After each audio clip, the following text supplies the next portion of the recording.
ধর্ম এবং দর্শন নিয়ে বাংলা ভাষায় ভারতবর্ষের বিভিন্ন ধর্ম নিয়ে অনেক চর্চা হয়েছে, অনেক গবেষণা হয়েছে, এখনও হচ্ছে। কিন্তু জৈন ধর্ম সম্বন্ধে আলোচনা, চর্চা এবং গবেষণা বাংলায় খুব কম হয়েছে, যার জন্যে অনেকেই জৈন ধর্মের ইতিহাস, জৈন ধর্মের আচার আচরণ এবং জৈন ধর্ম যে দর্শনের উপরে দাঁড়িয়ে আছে সেই দর্শন সম্বন্ধেও জানেন না। এমনকি অনেকের মনে এরকম ভুল ধারণা আছে যে জৈন ধর্মের প্রবর্তক হলেন ভগবান মহাবীর, কিন্তু আসলে বিষয়টা তা নয়। জৈন ধর্ম বহু প্রাচীন ধর্ম, যদিও জৈন নামটা সম্ভবত ভগবান মহাবীরের পরের থেকেই প্রচলন হয়েছে, কিন্তু ধর্মটা আরও অনেক প্রাচীন। ধর্মের সেই প্রাচীনতার জায়গাটায় আমরা পরে আসব। যেমন হিন্দু নামটা তো অনেক পরে এসেছে, কিন্তু হিন্দু ধর্ম কতটা প্রাচীন এটা কেউই বলতে পারেন না। যে যেমন ধারণা করেন হিন্দু ধর্ম তার চেয়েও প্রাচীন, কিন্তু নামটা কখন এসেছে? অনেক পরে এসেছে হিন্দু নামটা। ঠিক সেই রকম জৈন ধর্মের ক্ষেত্রেও নামটা অনেক পরে এসেছে, কিন্তু ধর্মটা অনেক আগের থেকে আছে এবং জৈনরা বিশ্বাস করে এই ধর্ম শাশ্বত সনাতন ধর্ম। তো শাশ্বত সনাতন কেন, এটাও চর্চার মধ্যে আসবে। এখন আমাদের আলোচ্য বিষয় হচ্ছে যে ধর্ম কি, ধর্ম বলতে কি বুঝব। এখন ধর্মের সমার্থক শব্দ যদি আমরা রিলিজিয়ন ধরি,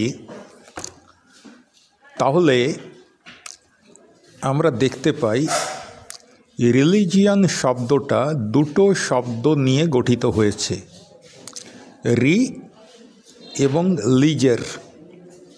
রি এবং লিজের এই দুটো শব্দ থেকে রিলিজিয়ান শব্দটা তৈরি হয়েছে। রি এবং লিজের এই দুটো শব্দের অর্থ হচ্ছে পুনরায় সংযুক্ত করা। তাহলে এই জায়গা থেকে আমরা বলতে পারি যে পুনরায় যা সংযুক্ত করে তাই হলো ধর্ম। কার সঙ্গে কাকে সংযুক্ত করবে না? ধর্ম মানুষের সঙ্গে মানুষকে সংযুক্ত করে, আর আত্মার সঙ্গে পরমাত্মাকে সংযুক্ত করে। তাহলে এখানটায় আমরা দেখতে পাচ্ছি ধর্ম মানুষের সঙ্গে মানুষকে সংযুক্ত করে, অর্থাৎ ধর্ম কখনোই মানুষে মানুষে ভেদাভেদের কারণ হতে পারে না, বরং মানুষের সঙ্গে মানুষের সম্পর্ক আরও সুদৃঢ় করার একটা উপায়। ভেদাভেদ কীভাবে আসে? ধর্মকে যখন আমরা সম্প্রদায় বলে ভুল করি বা সম্প্রদায়কে ধর্ম বলে ভুল করি, তখনই ভেদাভেদ আসে, বিভিন্ন রকম সম্প্রদায় তৈরি হয় এবং এক সম্প্রদায় আরেক সম্প্রদায়ের বিরুদ্ধে তাদের মধ্যে বিদ্বেষ, ঘৃণা ইত্যাদি তৈরি হয়। তো আমাদের ধর্ম এবং সম্প্রদায় দুটো যে পুরোপুরি আলাদা কনসেপ্ট, এটা আমাদেরকে বুঝতে হবে। এবার আমরা ভারতীয় পরম্পরায় ধর্ম বলতে কি বুঝি। আমরা যদি ভাষাতত্ত্বের দিক থেকে দেখি, তাহলে দেখব ধর্ম শব্দটা ধৃ ধাতু থেকে নিষ্পন্ন হয়েছে। ধৃ এর অর্থ হচ্ছে ধারণ করা। এখানে বলা হয় ধারণাৎ ধর্ম, অর্থাৎ জীবনের সমগ্রতাকে যে ধারণ করতে পারে তাই হলো ধর্ম। আবার অন্যত্র বলা হচ্ছে দুর্গত প্রপতন্তমাত্মান ধারয়তি ইতি ধর্ম। দুর্গত প্রপতন্তমান আত্মান ধারয়তি ইতি ধর্ম। অর্থাৎ যে আত্মা দুর্গতিতে পড়তে যাচ্ছে তাকে যে ধারণ করে রক্ষা করে, অর্থাৎ দুর্গতিতে পড়তে দেয় না, তাই হলো ধর্ম। আর ধর্মের বুনিয়াদের উপর ভিত্তি করেই, ধর্মের উপর ভিত্তি করেই আমাদের এই যে জীবনরূপ অট্টালিকা সেটা গড়ে ওঠে। যদি আমাদের জীবনের ভিত্তিতে ধর্ম না থাকে তাহলে সেই জীবন সুন্দর হতে পারে এমনটা মনে হয় না, কারণ ধর্মই হচ্ছে জীবনের ভিত্তি। ধর্ম না থাকলে মানুষ অসম্পূর্ণ। আর এই কারণেই বৈদিক ধর্মের মহান ঋষি সমগ্র জগৎকে সতর্ক করে দিয়ে বলেছিলেন, ধর্ম বিশ্বস্য জগতঃ প্রতিষ্ঠা। অর্থাৎ ধর্ম সমগ্র জগতের প্রতিষ্ঠান, ধর্ম সমস্ত জগতের আধার, ধর্ম সমগ্র জগতের প্রাণ। একটা জৈন শাস্ত্র আছে যার নাম হচ্ছে কার্তিকেয় অনুপ্রেক্ষা। কার্তিকেয় অনুপ্রেক্ষায় ধর্মকে ব্যাখ্যা করতে গিয়ে বলা হয়েছে, ধম্ম বত্থু স্বভাব, ধম্ম বত্থু স্বভাব। এটা প্রাকৃত ভাষায় লেখা, কিন্তু আমরা একটু মনোযোগ দিলেই এর বাংলা রূপটা বুঝতে পারবো। ধম্ম বত্থু স্বভাব, ধর্ম বস্তু স্বভাবঃ, ক্ষমাদি ভাব ইয় দশবিধ ধম্ম। অর্থাৎ ক্ষমাদি ভাব চ দশবিধ ধর্ম। রয়নত্যয়ং চ ধম্ম জীবানাং রক্ষণাং ধম্ম। চারটে কথা বলা হয়েছে। ধম্ম বস্তু স্বভাব, অর্থাৎ ধর্ম হচ্ছে বস্তুর স্বভাব। ক্ষমাদি ভাব ইয় মানে এবং, ক্ষমাদি ভাব ইয় দশবিধ ধম্ম। ক্ষমা ইত্যাদি 10 রকমের যে ভাব, সেই ভাবের অপেক্ষায় ধর্ম হচ্ছে 10 প্রকার। জৈনরা যখন 10 লক্ষণ পালন করে, 10 লক্ষণ উৎসব, তখন এই 10টা ধর্মের বিশেষভাবে অনুশীলন করা হয়। উত্তম ক্ষমা, উত্তম মার্দব, উত্তম শৌচ, আর্জব, উত্তম শৌচ, উত্তম ইত্যাদি ইত্যাদি ইত্যাদি। আর কি বলা হচ্ছে? রয়নত্যয়ং চ ধম্ম, এবং রত্নত্রয় হচ্ছে ধর্ম। রত্নত্রয় কি? 3টি রত্ন জৈন ধর্মের যে মূল, সম্যক দর্শন, সম্যক জ্ঞান এবং সম্যক চারিত্র। চারিত্র মানে আচরণ। তাহলে আমরা খুব সংক্ষেপে বলতে পারি, সম্যক দর্শন, সম্যক জ্ঞান এবং সম্যক আচরণ, এর সমষ্টি হলো ধর্ম। আর তারপরেই বলা হয়েছে জীবানাং রক্ষণাং ধম্ম। জীবেদের রক্ষা করাই হচ্ছে ধর্ম। তাহলে কার্তিকেয় অনুপ্রেক্ষা অনুযায়ী, কার্তিকেয় অনুপ্রেক্ষা একটি জৈন শাস্ত্র, সেই কার্তিকেয় অনুপ্রেক্ষার ব্যাখ্যা অনুযায়ী বস্তুর স্বভাব হলো ধর্ম। ক্ষমা ইত্যাদি ভাবের অপেক্ষায় এই ধর্ম 10 প্রকার। সম্যক দর্শন, সম্যক জ্ঞান এবং সম্যক চারিত্র, এই যে রত্নত্রয়, এটাও ধর্ম। এবং জীবকে রক্ষা করাও হচ্ছে ধর্ম। এখন সর্বপ্রথমে বস্তুর স্বভাবকে ধর্ম বলা হয়েছে। বস্তুর যেটা স্বভাব সেটাই ধর্ম। যেমন আগুনের ধর্ম হচ্ছে জ্বালানো, বরফের ধর্ম হচ্ছে শীতলতা। সেই রকম আমাদের স্বাভাবিক যে গুণ, সেই গুণগুলোই হচ্ছে ধর্ম। আমাদের স্বাভাবিক গুণ কোনগুলো? পাশবিকতা নিশ্চয়ই নয়, আমরা মানব। তাহলে আমাদের স্বাভাবিক গুণ হচ্ছে মানবিকতা। অনেকভাবে আমাদের মানবিকতা, মানবিক গুণের অনেকগুলো দিক আছে। দয়া, মায়া, করুণা, সহনশীলতা, সংবেদনশীলতা, মমত্ববোধ, এগুলো। তাহলে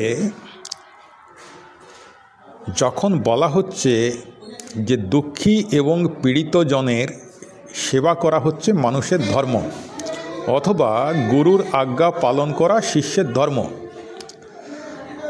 তো এখানে এই ধর্ম বলতে তখন কিন্তু কর্তব্য বা দায়িত্ব বোঝায়।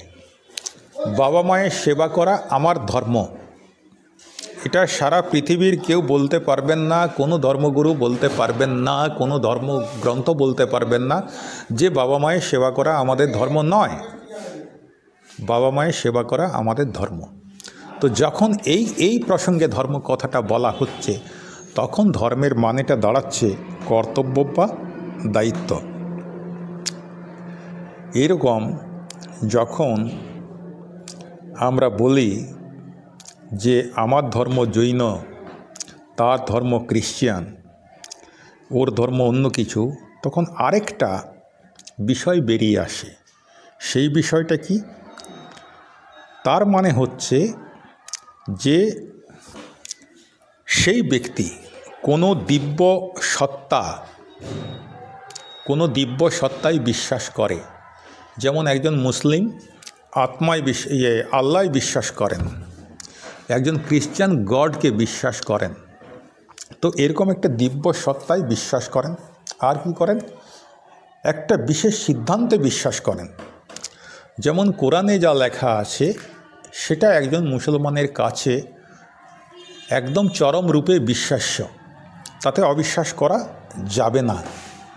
বাইবেলে যা লেখা আছে একজন খ্রিস্টান তাকে অবিশ্বাস করতে পারেন না। আর একটা বিশেষ সাধনা পদ্ধতি অনুসরণ করা। যেমন হিন্দু যখন পূজা করে, দেবতাকে প্রণাম করে, মুসলিম যখন আল্লাহকে ডাকে নামাজ পড়ে, খ্রিস্টান চার্চে গিয়ে প্রেয়ার করে। তো এইগুলোর প্রতি আস্থা বা বিশ্বাস, এটাকেও ধর্ম হিসেবে অনেক সময়ই উল্লেখ করা হয়। উল্লেখ করা অনেক সময় নয়, সাধারণভাবেই উল্লেখ করা হয়। কিন্তু আমরা ধর্ম সম্বন্ধে একটু আগে যে চর্চা করলাম, আমরা দেখতে পাচ্ছি সেখানে ধর্ম সম্বন্ধে যে ধর্মের যে তাৎপর্য, ধর্ম শব্দের যে তাৎপর্য, এই যখন কোনো বিশেষ দিব্য সত্তা, কোনো সিদ্ধান্ত বা কোনো সাধনা পদ্ধতির প্রতি আমরা যুক্ত হয়ে যাই, সেই ধর্মের ক্ষেত্রে ধর্ম শব্দের তাৎপর্যটা কিন্তু সম্পূর্ণ আলাদা। তো দুর্ভাগ্যের বিষয় যে আমরা সাধারণভাবে এই অর্থটাই ধর্মের ক্ষেত্রে প্রয়োগ করি, কিন্তু আমাদের আলোচনা থেকে বুঝতে পারছি যে এই অর্থটা কিন্তু ধর্মের বাস্তবিক অর্থ নয়।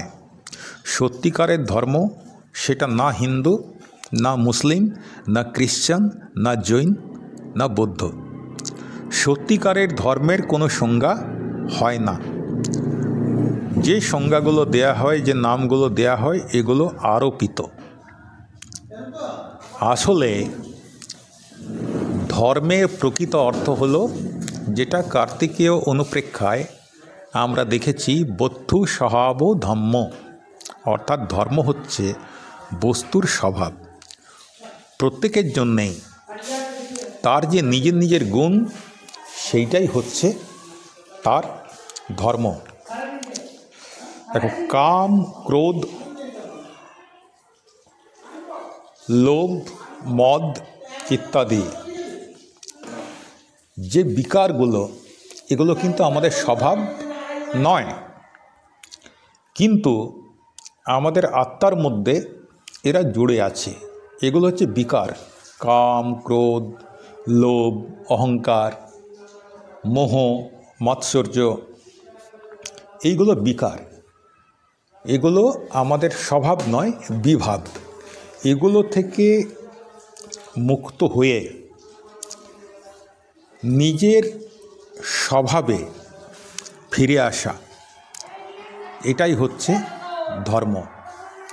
নিজের স্বভাব থেকে যে আলাদা হয়ে যাবে, যে নিজের স্বভাব বিরুদ্ধ আচরণ করবে, সেটা তার জন্যে ধর্ম নয়, সেটা তার জন্যে অধর্ম। এবং সেই অধর্মের ফল কিন্তু অত্যন্ত খারাপ। এখন কেউ যদি, মানুষের ধর্ম হচ্ছে মানবিকতা, একটু আগে বললাম দয়া, মায়া, করুণা ইত্যাদি। এখন কেউ যদি বলে যে অমুক মানুষকে খুন করলে তোমার পুণ্য হবে, যদি কোনো ধর্ম এই কথা বলে, তাহলে ধরে নিতে হবে সেটা ধর্ম নয়, সেটা অধর্ম, এটা মানুষের ধর্ম নয়।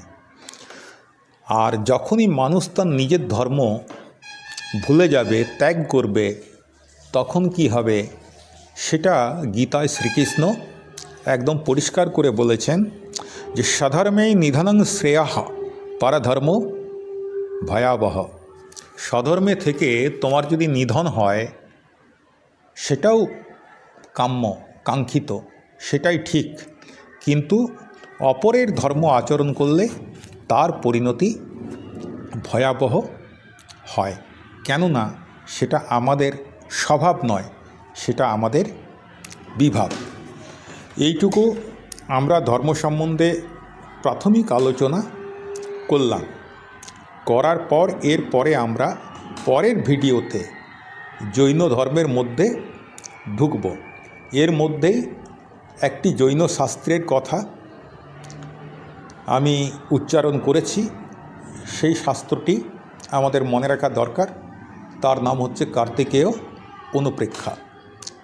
এরকম প্রচুর ধর্মগ্রন্থ জৈন ধর্মে আছে, সেগুলোর পরিচয় আমরা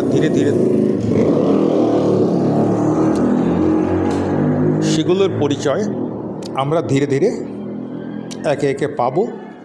কিন্তু মূল আমাদের যে ধর্মগ্রন্থ, তাকে বলা হয় আগম। ঠিক আছে, আজ এই পর্যন্তই। সবাই ভালো থাকুন। জয় জিনেন্দ্র।